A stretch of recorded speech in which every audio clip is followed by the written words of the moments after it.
Hey, is this the savior of humanity? Is this what's going to finally cure cancer? Is this what's finally going to fix all the issues with the economy and put everybody on some universal stipend to where we're never going to have to work anymore? And Seth, you and I can just sit back and create on our computers for the rest of our lives and never lift a finger. 3, 2, 1.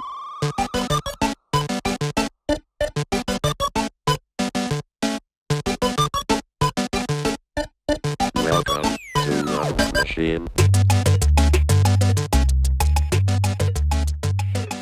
Welcome to another episode of Nerding Out with That Nerdy Catholic. I would normally be here with my co-nerd Cesar, but he is on a short sabbatical. So I want to ask for your prayers for him. He is currently looking for a job, and the job market in Peru right now isn't really good. But I'm not alone. I am joined again by Lee Sondeno, and since our last episode, Lee has come on as a new member of the That Nerdy Catholic team. So, Lee, I want to officially welcome you to the team. Thank you, Seth. It's great to be a part of this. Great to be here. Yeah, it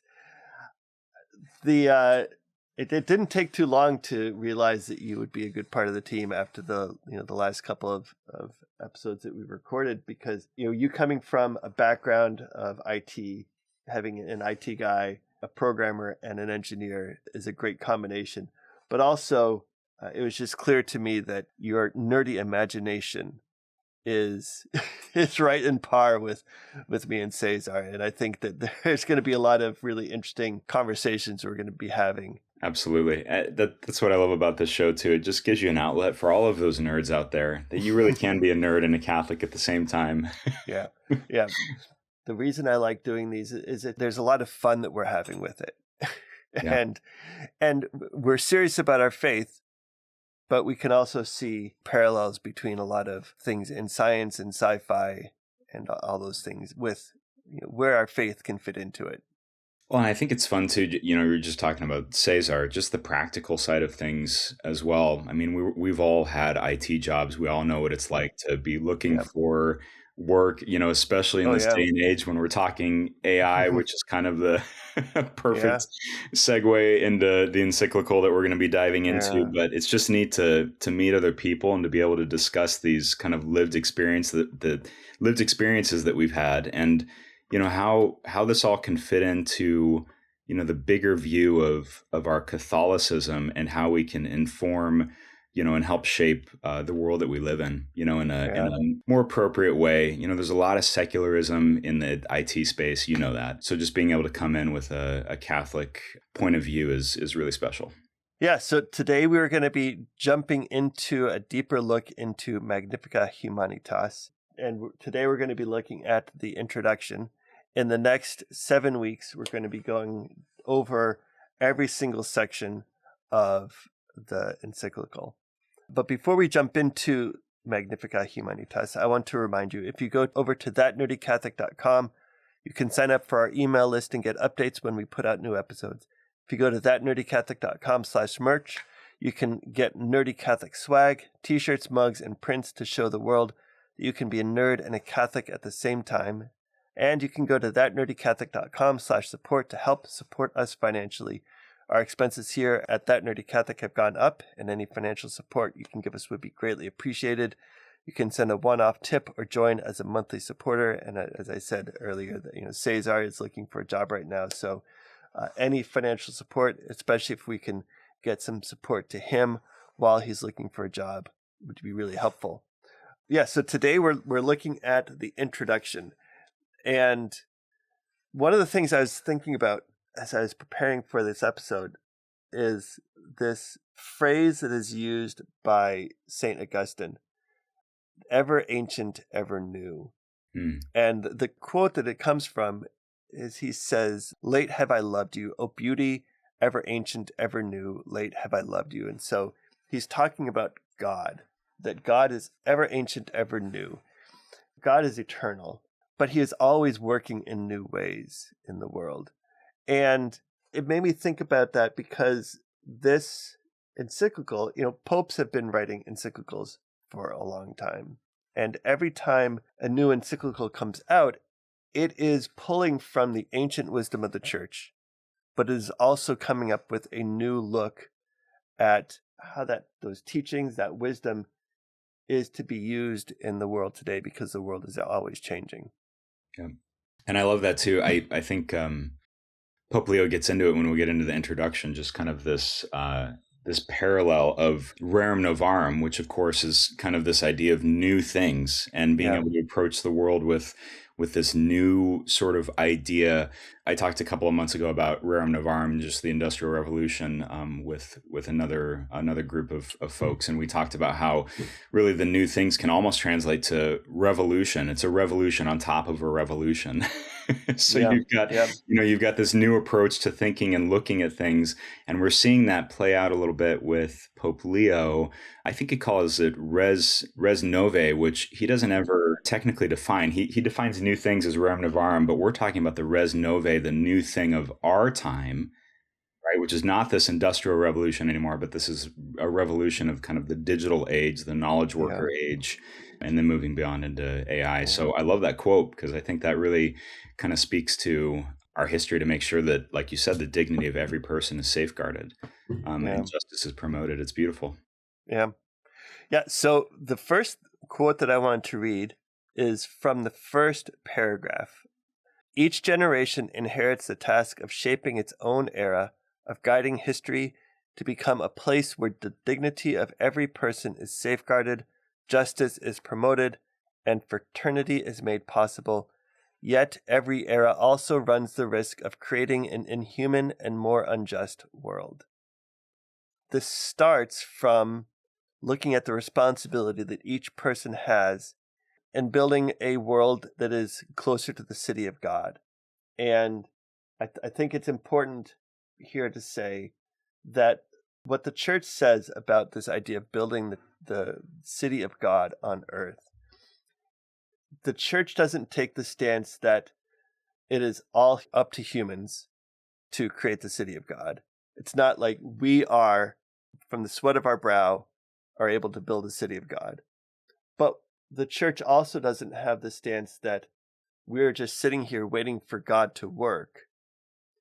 We are called to cooperate with God in this building of a better world. Right. Well, and part of that, I think it was Gaudium et Spes that's quoted there in that first paragraph, and it's really beautiful. After your specific quote there, it talks about every era runs that risk of creating an inhuman and more unjust world, and whenever humanity is in danger of marring its true identity, what do we do as Christians? We're not even sure where to look anymore. Well, we lift our eyes to God. He's the only, what they quote here, only in the mystery of the Word made flesh that the mystery of humanity truly becomes clear. And right off the bat, just cracking this off the bat, I love how Pope Leo says, look, if we're confused about where we should go as a human race, or we're confused about some of these questions about identity, and about what it means to be sentient and all of these things, it's lift your eyes to the incarnate God. That's going to give us the answer. Yeah. And the fact that God became man and dwelt among us, that is the model that we are to look to. We are to be like Christ. And that's why we're called Christians. We're to be like Christ. Yep, absolutely. And he talks a little bit in paragraph 2 about the aspirations of humanity, just what we're meant to do together, engaging together in a dialogue with men and women of our time, seeking these new paths of promoting dignity of life for all. Yeah. And I think for a lot of people, every generation, I'm sure, if you're not really a history buff, like I'm sure some nerds are, is this, well, it's just our generation. We've never faced something like this before. Oh, it's, right. It's, every generation, there's, and that's another thing. It's ever ancient, ever new. That's right. Yep. Absolutely. There's always a challenge that comes up. There's always a challenge before us to create this, as Christians, this city of God, like you were just talking about, Seth, that was beautiful. And how can we approach this in our generation and not think this was my parents' problem or this is going to be my kids' problem? No, we're here on earth. Yeah. It's an exciting time, but we're here, and we're the ones that are kind of shaping the future and able to, well, and we have a choice, like Pope Leo is saying, is do we lift our eyes to the incarnate God? so that our humanity becomes clear, or are we getting confused in sort of this AI slop that we're seeing everywhere of how Yeah. do you define humanity? Yeah. Well, every generation thinks that it's in the end times because of Right. some huge monumental challenge that's before them. Yeah. Yep. Yep. Yeah. Absolutely. All right. So the next quote that I have here, I wanted to look at paragraph 4, and this is a longer quote. In recent years, it has become increasingly evident how rapidly and profoundly digitization, artificial intelligence, and robotics are transforming our world. Technology should not be considered in itself as a force antagonistic to humanity. On the contrary, it has formed part of our history since the beginning as a profoundly human reality linked to the autonomy and freedom of man. Actually, I'm going to stop there. I love this look at technology as just a part of humanity. It's so easy to think of technology as the other, the thing Right. out there. But going all the way back to when we first made tools out of stone, Yeah. that's one of the things that is one of the defining things about humanity, is that we make tools and we make ever more complex tools. Well, and doesn't this speak to our creativity? I mean, just because we're calling it technology and it isn't, creating tools where we can create a wheel that's a circle and we're able to, and we're making this machine. And I think for some people, technology is this just a bunch of bits and a bunch of zeros and ones. But really, this just talks about our creative element as humans. And that's why you and I are in this IT space. We're seeing this as, well, this is a lot of fun. This is helping enhance life. This is something that we see the benefits of. We can nerd out on. And so it isn't just a throw it. Well, this is the digital side of the world, and we need to get rid of it and all become Luddites. And I think you and I, Seth, are saying, no, that's absolutely not true. This is something that was created from the ingenuity of humanity to help benefit us and society. And we don't. It's not, hey, let's not throw it away, but how do we use this? For I love that line. It linked to the autonomy and freedom of man. The technology is used to help make things better, to free us. And there could be a lot of great benefits, a lot of dangers, but a lot of great benefits. Yeah. I love that perspective, that it's the creating of technology is not just a pragmatic thing. Right. It is an outlet of our creativity. I love the times when I can spend a few hours writing out text into a text editor and then have it do something. Yeah. When you're writing code, you're writing a story. You're building in this something. Specific format, and right. you're building something, and then you can either open up in a browser or compile it, and you have something that does something. Right. And when Cesar and I did the series, the 2 series on the history of math and the history of science, it is really a history of the creativity of humanity and the desire of humanity to understand the world better. And there's a love of it. There's a desire. Right. It's not just we have to do this. It is a desire to understand the world around us. And it's a desire to understand God. That's right, because it's the creative process that's bringing us closer to the Creator. Yeah. And through all of this that we're doing, it's an opportunity for us to look at God's creation in a different way. And so I think this is a great point. Is I think a lot of people that I've talked to, even in recent weeks about this encyclical, is kind of like, all the digital things. See, this is the problem. We just need to all throw away our computers and go back to. But I do like this approach of, no, these are tools, right? There are a lot of them you can't physically see like you would, a hammer and a screwdriver. But these are things that are, actually, maybe if you want to finish reading that quote, I think Pope Leo kind of gets to it. This is something that really deeply affects our collective imagination and our decision-making process. So I don't know if you want to hit that. Yeah, sure. I'll read the second half. Over the centuries, technological development has significantly improved the living conditions of humanity. At the same time, each phase of progress has also revealed the ambiguity of tools that can cause harm when not oriented toward the good. Today, however, we find ourselves facing a new situation.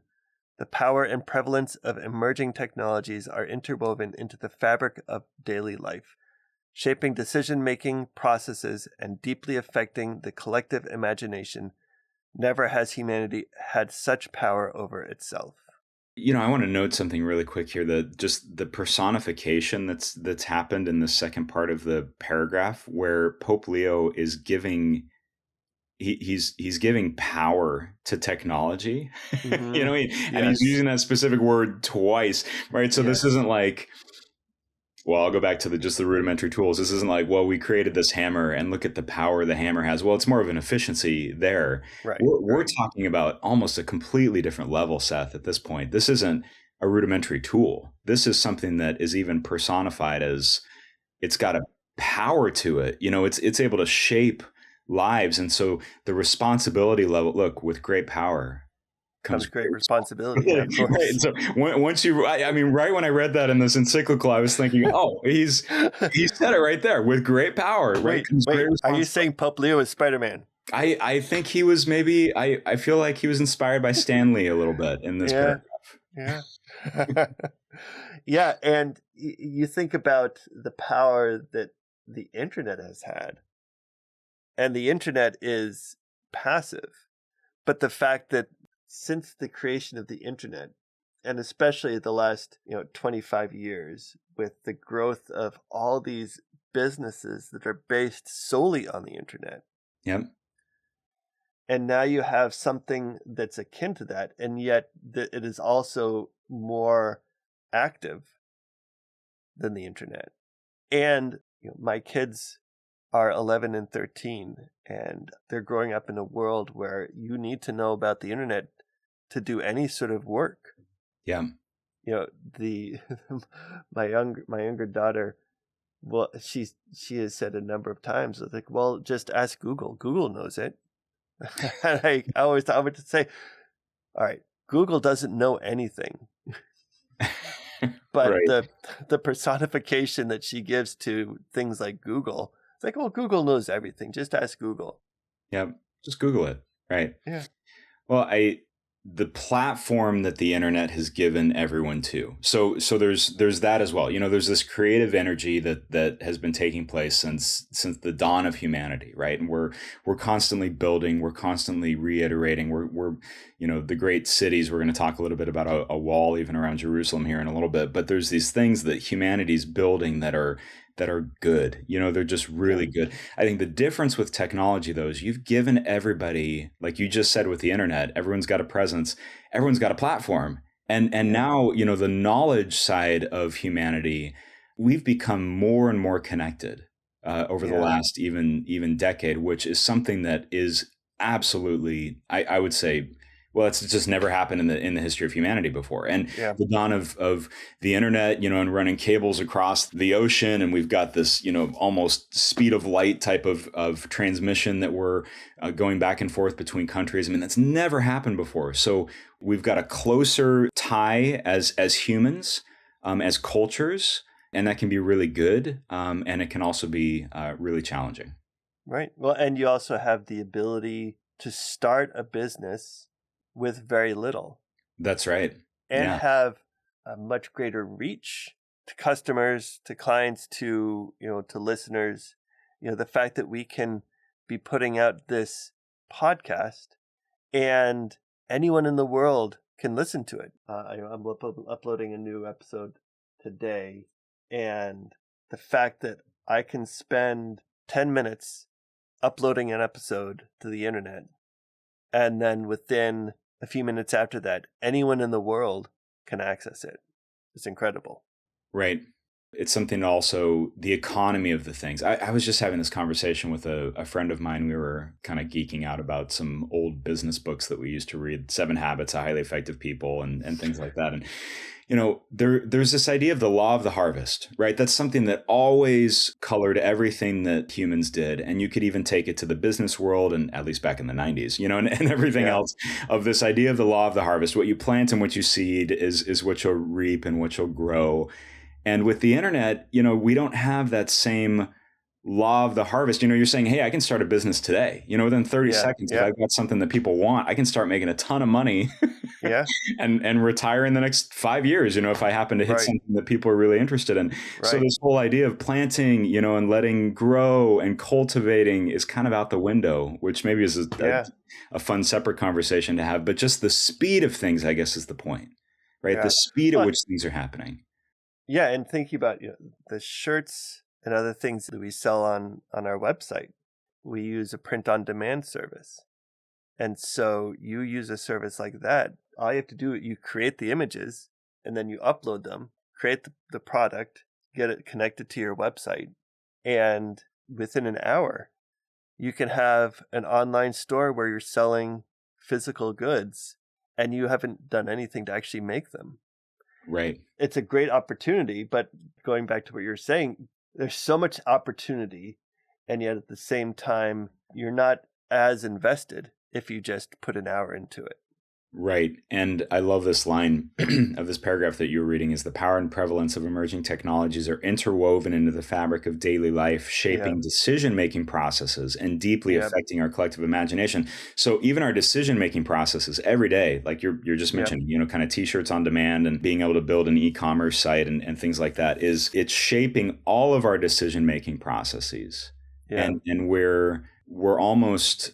Well, I don't know. Maybe we'll get into it in a little bit, Seth. But are we slaves to that? Right? Are we? Have we thrown ourselves into this speed of the internet and speed of technology and now speed of AI to where we as humans don't have as much of a choice to be able to step back and cultivate like we used to? So maybe ponder that one for a bit. Yeah. Well, as we're going into this, I'm realizing that I don't think we can do justice to this document in 7 episodes. And just looking at what we have today, and there's so much to say just on the introduction. Right. So we have a section here just on the middle 3 paragraphs. Yep. And this is looking at the idea of the Tower of Babel and the walls of Jerusalem. I want to save that for our next episode. Sure. I think we should do a second episode on the introduction, just diving deep into that, because that really is one of the key metaphors for this whole encyclical. Right. So, and there's so much to be said about that I don't want to give it just a little bit of time. So why don't we jump after that, and we'll really dive deep into that one in our next episode. But looking at the last line of paragraph 4, never has humanity had such power over itself. Back to your quoting Peter Parker, with great power comes great responsibility. It's so easy to fall on either side of, we now have this power and we are going to shape the world in our own image, and the technology is going to be our salvation. Or to fall on the other side, as you're saying, well, we just need to get rid of all technology, move back to the farm, and live off the land, and forsake this technological antichrist that we've been building. Right. Oh, and have you ever seen what was the name of that movie? It was A Thief in the Night. It was a movie that came out in the 70s about the end times. And I think it was the second movie. It was all looking at the evangelical view of the end times. But the second movie, there was the Beast. And the Beast was a mainframe computer who had all the information about all humanity. Yeah. And you had these shots of this huge room with all these computers with the reel-to-reel tapes. Wow.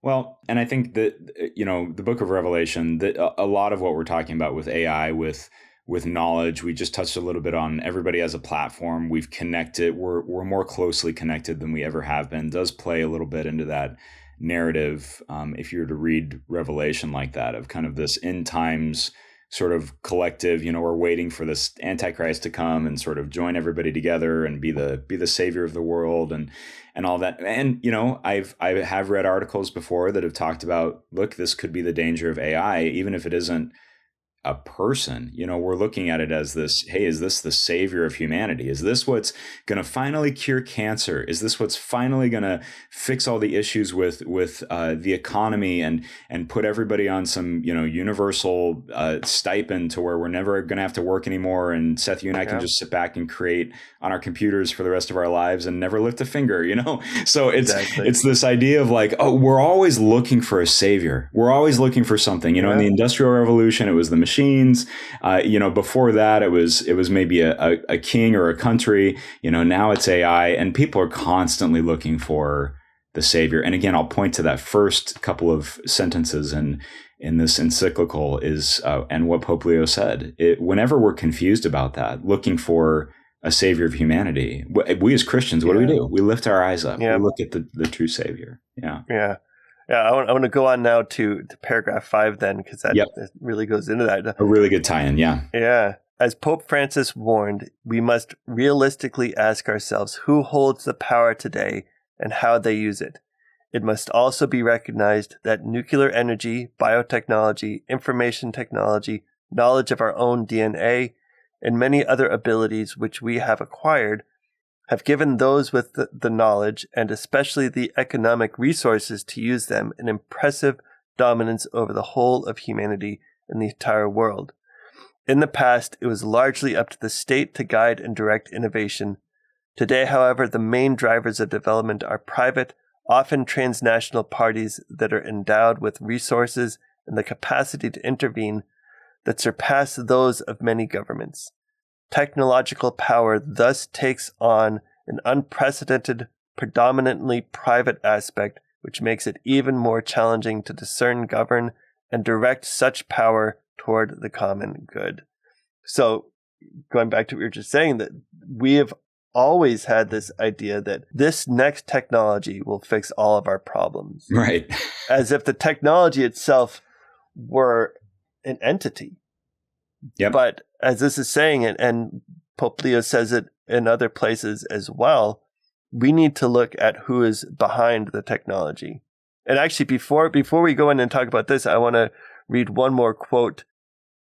In paragraph 9, Pope Leo says, "In the abstract, technology in and of itself is not a solution to humanity's problems, just as it is not inherently evil. In practice, however, technology is never neutral, because it takes on the characteristics of those who devise, finance, regulate, and use it." Right. So technology is not this independent entity that can either save us or destroy us. We always have to look at who's behind it. Right. So there's a lot going on in this paragraph 5. I'd encourage people to look into this paragraph too, because I took a couple notes here, Seth, when I was reading through it, because I love what this paragraph is getting at, and we see it absolutely playing out today. So when Pope Leo is talking about, I think he's quoting Pope Francis at this point, where he's saying that it's impressive dominance, these economic resources and impressive dominance over the whole of humanity and the entire world. Yeah. And then Pope Leo goes on to say, in the past, it was largely up to the state to guide and direct innovation, but today it's these main drivers of these things are often private. Okay, so what is he saying here? Well, we think about Christopher Columbus, right? Yep. And we think about how, he's going on to discover the New World, and he's Italian, right? And what does he do? It was before the Italian state, but he was Genovian. And before he goes on to do his thing, he needs to get it funded, right? So he goes to a bunch of different countries and finally lands on Spain, and he gets the money he needs. And here we're seeing, and I took a note of this, Elon Musk just became a trillionaire. Yeah. Yeah. So the first trillionaire that we've ever seen on planet Earth. Compare that to what innovation looked like back in Christopher Columbus's time. We've got a guy who's got more money than anybody on the planet. Actually, I took some notes here. Only about 20 countries in the world have larger economies than Elon Musk as a person.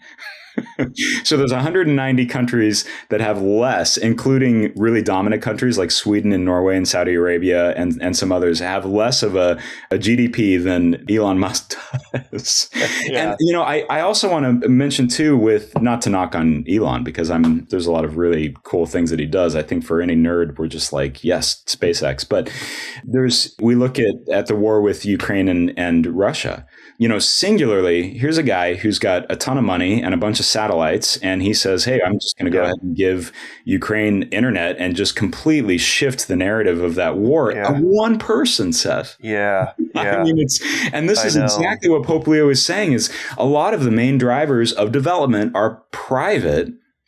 And this makes it a lot more challenging to discern and to govern these things, because we are so dependent on whether or not Elon Musk or any other trillionaire that shows up who has this technology and this power, whether or not they're crazy.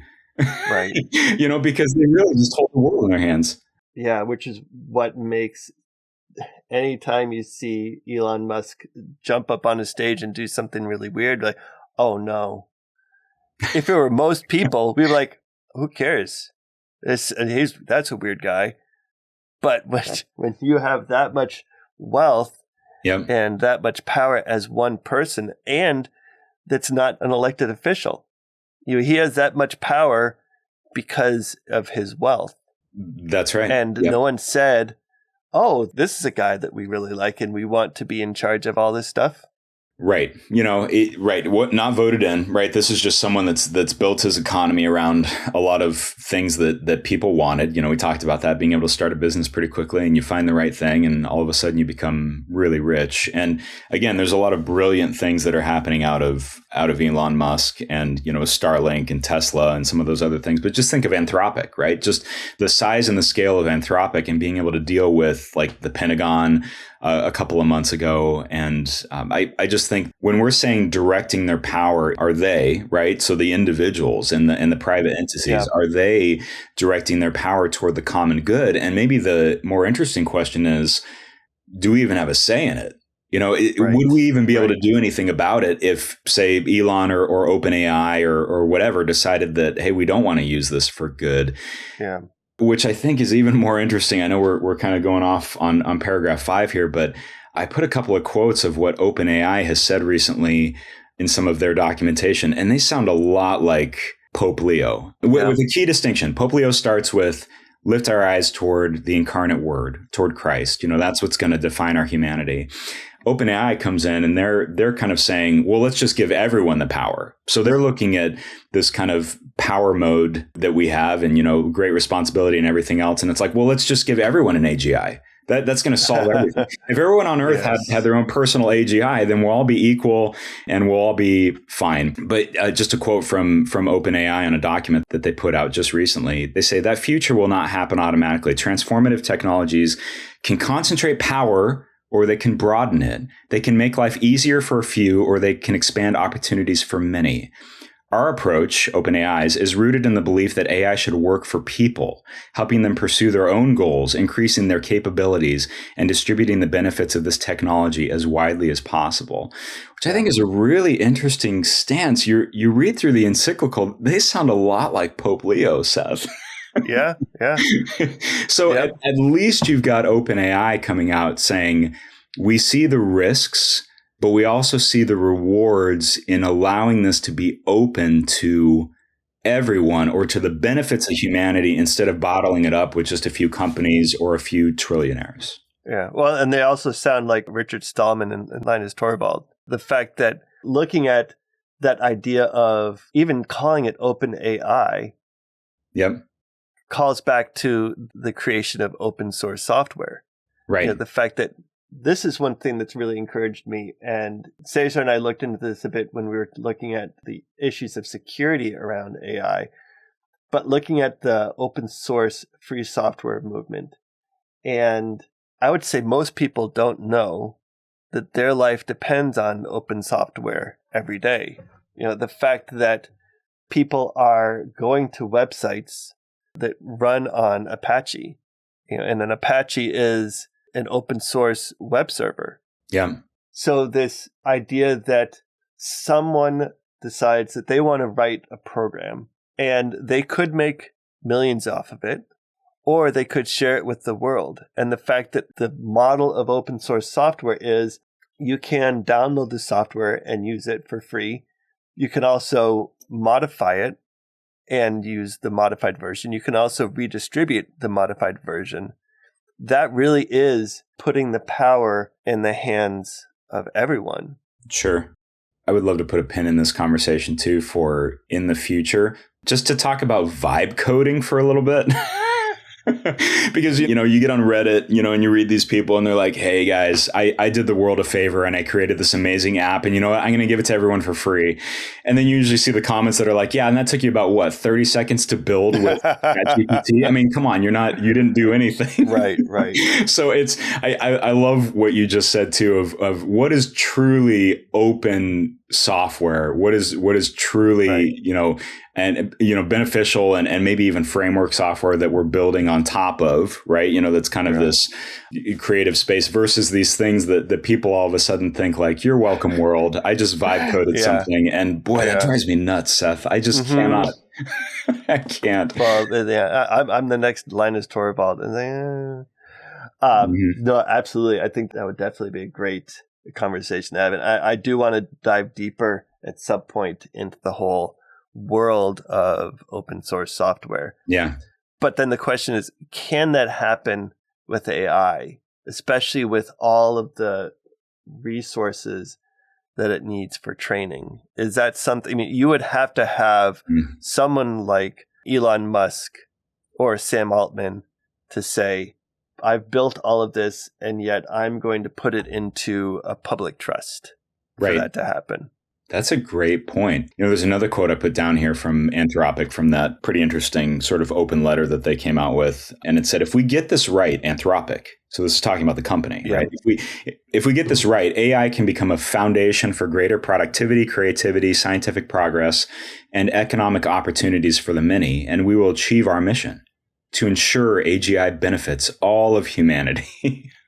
But to your point, I think they're on the right track, though, because they're, like you just said, is there some sort of trust? Is there some sort of coalition that's able to say, here's this thing that we know is absolutely powerful, and to ensure its future success and it doesn't fall into the wrong hands of absolutely crazy people, and we can put some guardrails and some walls around it.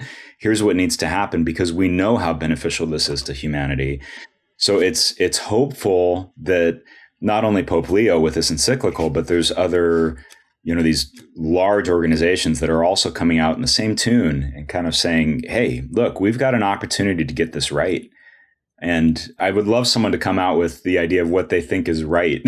Is it Anthropic is doing all of it? Is it Elon Musk is doing all of it? Is it, I think Donald Trump just signed something recently in the last couple of weeks about wanting to put some guardrails around AI models. Is it the government is going to suddenly come in? And a lot of interesting questions.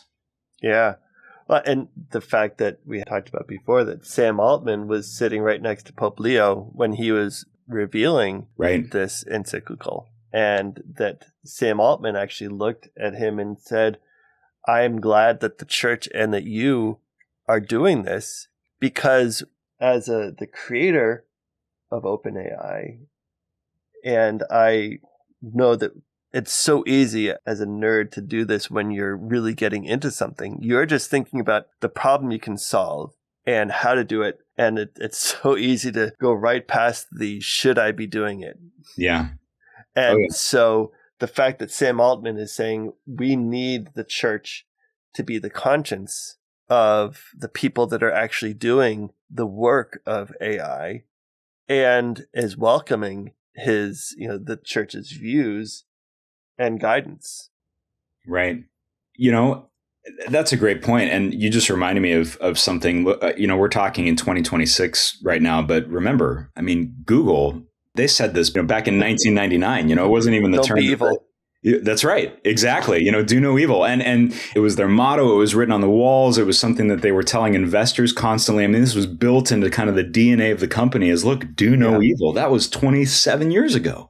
So it's hopeful that Anthropic is coming out, and even OpenAI, and they're saying similar things, right? They're saying, look, we know that we're wielding a whole lot of power. We've got a whole lot of power over a lot of information, a lot of people's information, a lot of dependencies for people. And we're deciding that this needs to be something that's formed for the greater good. So it's hopeful for sure. Yeah. Well, we have just covered 4 paragraphs of this document, and there's so much more to say, even on the introduction. So I am now not making any prediction on how many episodes it's going to take to get through this. But I think that the timing of this coming out is so exciting. And I am really loving not only everything in this document, but all of the conversation that's happening around this encyclical. It's so hopeful, especially the fact that there are so many non-Christians who are really taking a serious look at what Pope Leo has written. Yeah. Well, I think it's that other direction too, like we alluded to earlier on, is I think as Catholics, you can pretty quickly dive into the Luddite land. And that's where I think Pope Leo was pretty clear, and we'll cover it, I'm sure, in future episodes, where he said that's not the answer. The answer isn't throw the tool away. The answer is educate yourself with the tool. Be better at the tool, invest time in it and have your own kind of piece of it so that we're informing this thing the right way and using it appropriately. And I think that's good too. So to your point, you've got non-Christians that are reading this encyclical as well. And they're thinking, wow, there is something, technology isn't just this sort of binary, doesn't have a personality. And so we can't say it's good or evil, but it's like, well, actually, we have an opportunity for it to be really good and really beneficial for humanity. And shouldn't we take that opportunity and use it for the common good? And I think that's a really good place to start. Yeah, and also the fact that the church has something to say about the modern world. That's right. Yeah. It's not just this institution that's standing off there saying, okay, well, here are all the rules that were given to us 2,000 years ago, and we're just going to keep enforcing all these ancient rules that we don't even understand anymore. Right. But that the church has something to say in every age. Right. I love that. Yeah, just kind of bringing back to the top of the podcast, ever ancient, ever new, I think is a powerful motto for us going forward, especially as a church, especially as the Catholic Church is, yes, we are ever ancient. We lift our eyes toward the incarnate word, 2,000 years ago, who became flesh, but it's ever new. It's always sort of re-enchanting us, bringing us back into the reality of humanity in this day and age and in every generation that we're finding ourselves in. So it's a really, really exciting stuff. Yeah. And going back to the series that we did on the history of science, we would not have all the stuff that we have today if it weren't for the church. That's right. It was the church that was the backer of scientific discovery for centuries. It was the church that created the university system. It was the church that created so many of the early hospitals. We would not understand as much of the world that we do today if it weren't for the church. That's right. Yeah. There's always throughout history that opportunity of the church standing for, and this is what's different than Rerum Novarum a little bit, because it'd be fun to do a comparison and contrast of that. During the Industrial Revolution, it's like, okay, how do we as a people and we as a society support the working man? And here in this encyclical, you're kind of seeing the church coming back to the forefront of science and technology, saying we can help shape this and mold this. And for many, many years moving forward, this isn't doom and gloom, but this is a progress of moving forward to that kind of fraternity and that fraternal coexistence that Pope Leo was talking about. Yeah, absolutely. Well, this has been a great look at just the beginning of the introduction. So, as I said, we are going to be diving deep into this document, Magnificat Humanitas, and what this means for the future of mankind, what this means for how Catholics should look at technology, but also, as we said, how people in general should look at the church and the role that the church has in the world. And so I hope you join us next time for our next episode. We will be continuing to look at the introduction to Magnificat Humanitas. But before we go, I want to remind you, if you go over to thatnerdycatholic.com, you can sign up for our email list and get updates when we put out new episodes.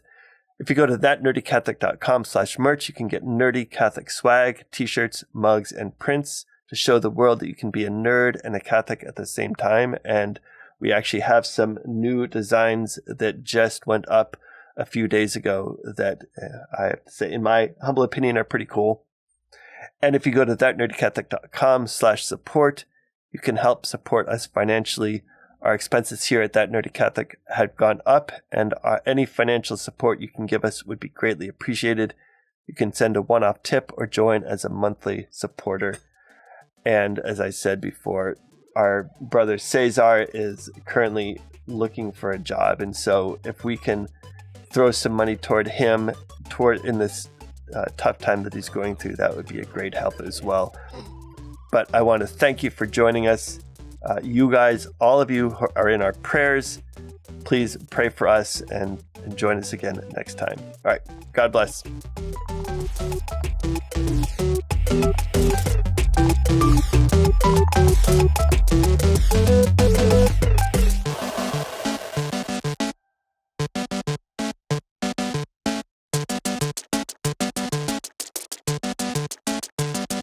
System shut down.